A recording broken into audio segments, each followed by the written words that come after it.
late 1980s and early 1990s, a church that was the West End United Methodist Church in Biloxi became an incredible ministry called the Seashore Mission.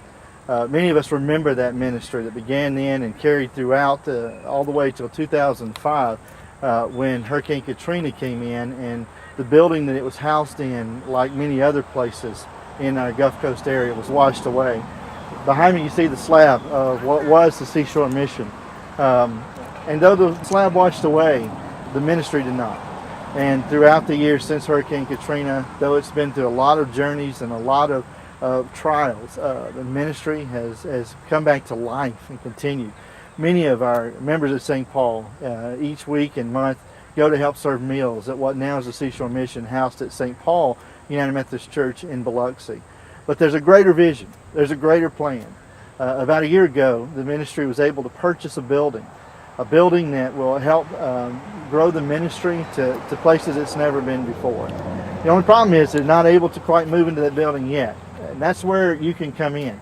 We want to take a special offering tonight and then continue this offering throughout the year until we're able to help the ministry move forward and help a vision to become a reality. Down by the seashore, where you restore this broken heart of mine. Down by the seashore, that's where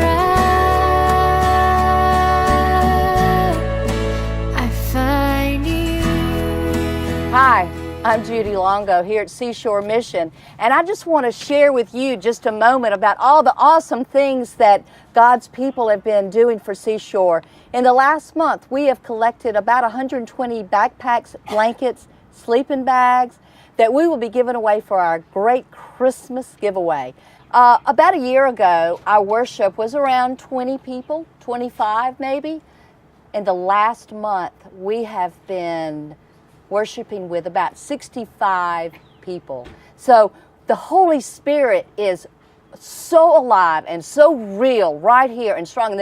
And the people tell me they can feel it. They feel something different. This is the most awesome thing.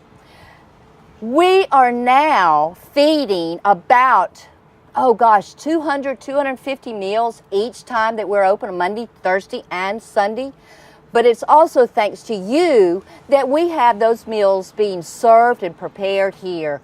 Probably a year or two ago, we were feeding most of the meals here ourselves. But now, thanks to all of God's children and the different churches, we have maybe 1 or 2 days that we are having to serve a meal ourselves. So that is the greatest blessing of all. We have been so blessed to have about 15 that have gotten off the street. They have quit drinking, they have quit drugs, and are doing awesome and can't wait to be able to come back to Seashore so that they can give back for what we've done for them. I'll tell you about one of our girls. I'll just name her Tanya.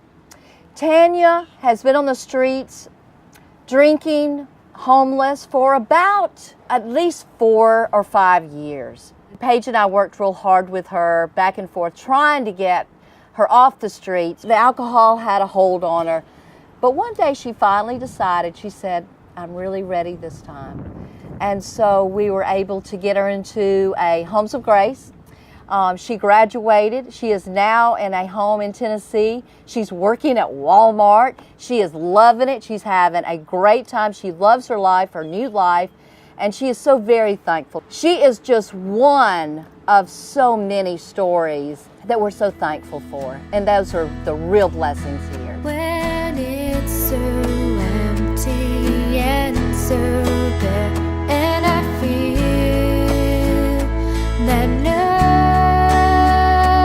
one cares. We purchased this building a little over a year ago now. It was an amazing act of God, the way things lined up for us to be able to get a building in a way that we could afford, and we own it outright now. Every piece of this property is ours, from the 2 large storage facilities to the extra lot outside where we hope to build a garden, to this wonderful space where we hope to grow our ministries. And we do have such an amazing vision for what we want to do here. Seashore Mission is going strong, serving 25,000 plus meals a year, hundreds of individuals a year through almost a dozen different programs on site. I mean, this is amazing work. And we have really outgrown our rental space. As wonderful as it's been for St. Paul and Biloxi to host us, we just can't fit there anymore. And so in this new building, you can see that we have amazing space for our people to worship in and eat in. We hope to have room for classes, many, many classes and support groups of all kinds that can even meet at the same time, which we can't do right now. We will have bathrooms that allow for more privacy and more dignity and more people to use them. We'll have a commercial kitchen where we can cook meals for the kinds of numbers that come in a way that's just more comfortable and more safe, and maybe even dream of someday using it for training programs to help our people find better jobs than what they're able to get right now. We hope to have a computer lab. And of course, our Sunday worship will meet in this space and will be wonderful. That's been growing week after week after week, mostly members of the homeless community, but also coming together with volunteers and other community members to worship. We have almost everything we need.